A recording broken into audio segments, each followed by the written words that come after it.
Hi, I'm Dr. Mark Lewinter, licensed acupuncturist at Metro Acupuncture in Atlanta, Georgia. And I'm here with my lovely co-host, Dr. Andrea Lewinter, who is my acupuncture partner and mom. Mom, how are you doing today? I'm doing well. How are you doing today, Mark? Doing great. You excited about today's topic? I'm very excited about today's topic.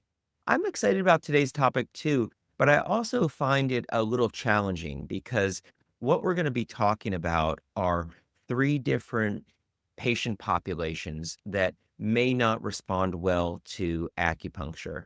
And I know that both you and me got into this profession because we want to help everyone. And we have seen that acupuncture can help so many people. Yes. And it can almost feel like what is being done is magic. A couple days ago, I was experiencing some mild back pain, and I sat down and I put a couple needles in my hand, and I let them sit for about 10 minutes, and I got up and the pain was gone. And this is Magic. great. Now, would the pain have gone away in 10 minutes anyhow if I had just sat down? I don't know. I don't think so, and the pain was gone, and it continued to stay gone. So, it can seem like it's magic, but there is an explanation, and there is a scientific explanation for this, and we're gonna get into that, and we're gonna talk about 3 patient populations that historically, both you and I have found don't respond well to acupuncture. So, we don't treat a patient population. We treat one patient at a time. And that doesn't mean that even if one was in this category, you couldn't respond well to acupuncture because we have seen things that might almost be labeled as a miracle at our acupuncture practice. The three categories that we are going to be talking about today are patients who are in a lawsuit, patients who are forced to come to acupuncture, and patients that have been taking high dose opioids for a significant amount of time for chronic pain. In each of these categories, I can tell you that I have had patients who have gotten better, and Yes. it has mattered to those individual people. But for the most part, on the averages, in these categories, patients generally don't improve as quickly or at all, and that can be very disappointing because we wanna help everyone. That's right. That's right. I'm glad you honed in on those three categories because it is essential that we are able to help people accomplish what they come in the door for. And sometimes it doesn't work out that way. Yeah. And there are patients that may blame themselves. Why didn't this work?" And we're gonna get into some language that is scientific, and I believe that this is important because it's not someone's fault that they didn't get better. It's just there were complexities that prevented acupuncture from working. So I'd like to talk a little bit about that. We're going to use some specific terms, and we're going to focus on the neurophysiological and psychological barriers that make acupuncture less effective. And understanding this interplay between the neuroendocrine, immune, and psychological systems, I believe can help our patients understand a little bit better why they may not improve. So when we're talking about patients who are involved in litigation, whether that be personal injury or workers' comp, those patients that are involved in litigation often experience extreme stress, chronic stress. And with that chronic stress, there also can be hypervigilance, which can activate the sympathetic nervous system. The sympathetic nervous system is that fight and flight response. And this leads to elevated levels of cortisol and catecholamines like norepinephrine, which can inhibit parasympathetic function, the state that adds the additional therapeutic value for acupuncture to effectively engage in the body's rest and repair process. Also, the presence of secondary gain issues that could be financial, legal, the emotional benefits tied to the injury or pain can unconsciously reinforce pain behaviors via the limbic system, particularly the anterior cingulate cortex and the amygdala, areas involved in pain perception and also emotional processing. So, functional MRI studies have shown that the emotional context can amplify or mute pain signals. And in cases of unresolved litigation, emotional stress often amplify pain signals, potentially making acupuncture less effective. That's so on point, Mark. And one of the things that I'd like to add is sometimes, particularly with litigation and those types of things, the patient can get into a cycle that same emotion going over and over, and it becomes habituated, and they can't break out of that. So even you may add something like acupuncture, you may add something like meditation, they can't get the full benefit of it because the system is so acclimated to be in that biochemistry all the time. Absolutely. It's stressful, that hypervigilance, it's exhausting. And you were talking a little bit about the repetition and the rumination, and that creates these neural pathways or feedbacks, and that can be hard to change. Someone may be feeling the pain every waking moment, may be feeling the pain in their sleep, and they may be thinking about the injury, and they were really hurt, and it's hard to break free of that. Yeah. The second class of patients that I found to be challenging to treat and may not get the ultimate benefit of acupuncture are patients who are coerced into treatment. So they really don't want to be there. And see, acupuncture's effects are mediated by, in part, a top down modulation through the prefrontal cortex and the descending inhibitory pain pathways. This change is heavily influenced by expectancy, belief, and patient engagement, factors that are absent when a patient is reluctant or dismissive. When a patient feels coerced or is disinterested, their cognitive emotional networks are less likely to activate these endogenous analgesic systems. And this dampens the neuroplastic responsiveness and may result in a lower endorphin, enkephalin, and serotonin release, neurochemicals that acupuncture is known to stimulate.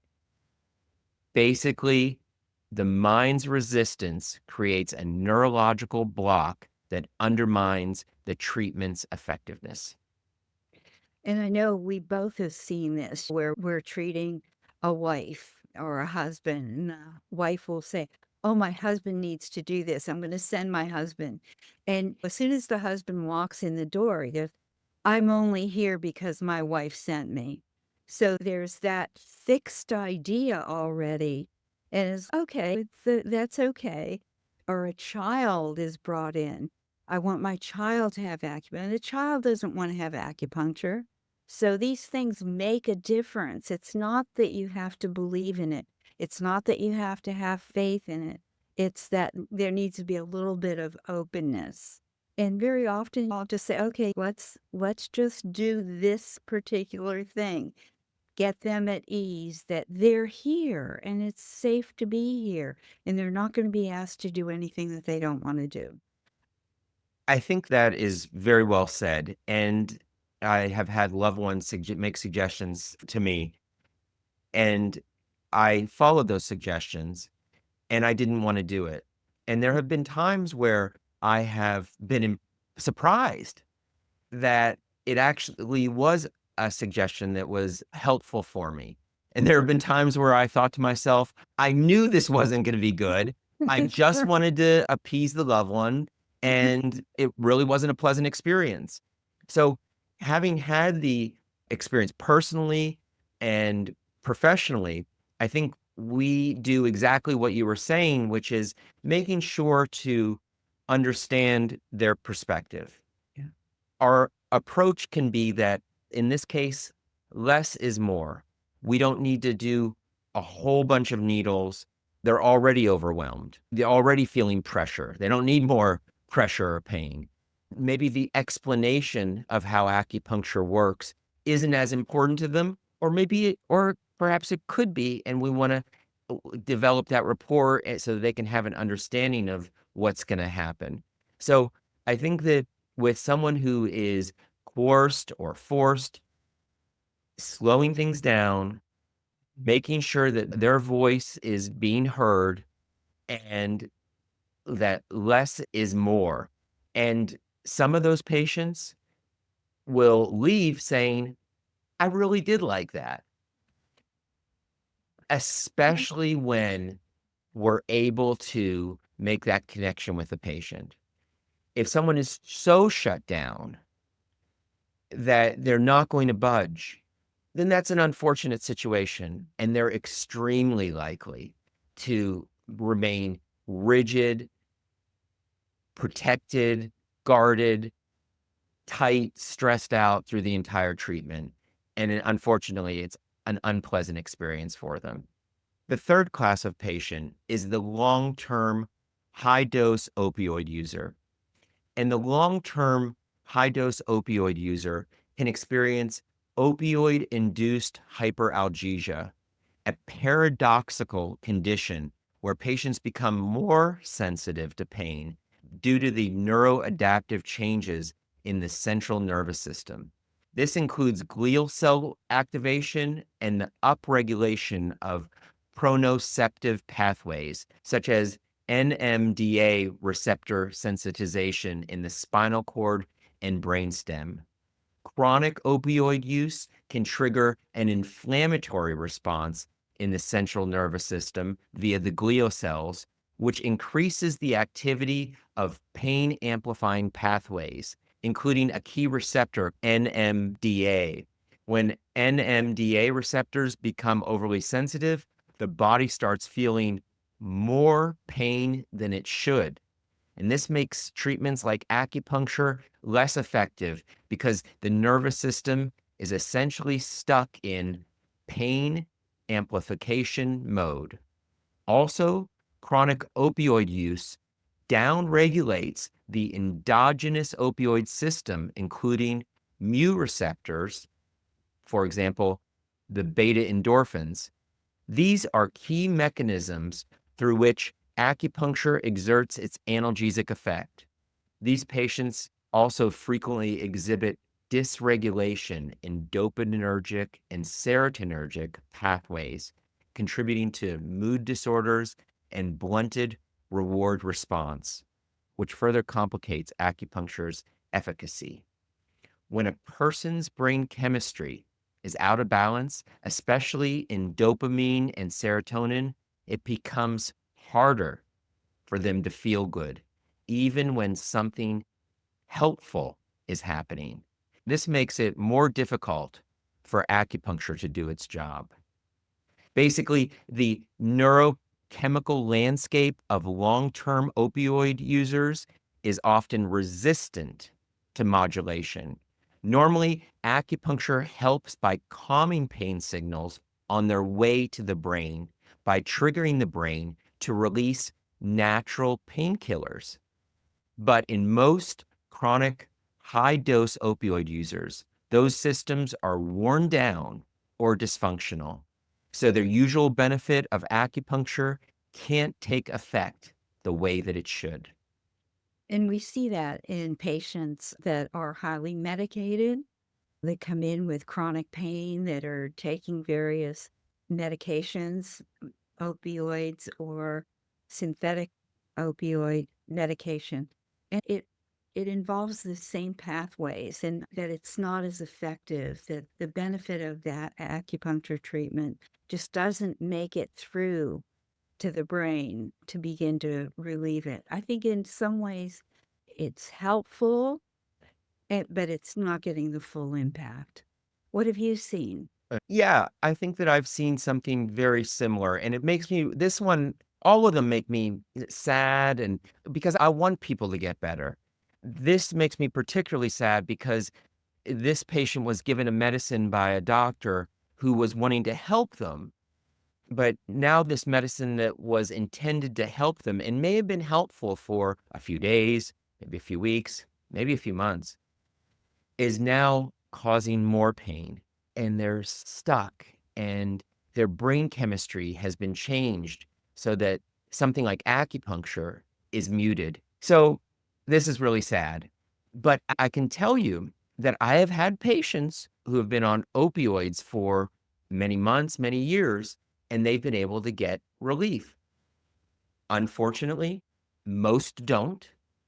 But when we're treat one patient at a time, and if we're able to share with the patient the complexity and the challenges and the expected timeline, I believe change can happen, and that's the best way to set this patient population up for success. So doing something where we're able to help people is so rewarding. It makes me feel really good. All patients have their own challenges. We're just human.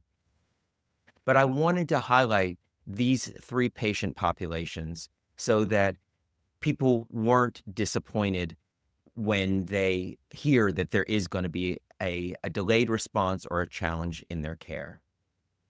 Yes. Yeah. So, we thank you for your listening. This is Dr. Mark Lewinter and Dr. Andrea Lewinter at Metro Acupuncture, and if you're experiencing chronic pain, you can go on our website, metroacupuncture.com, and schedule an appointment online. And we look forward to helping you feel better. Thank you for your listening. Thank you.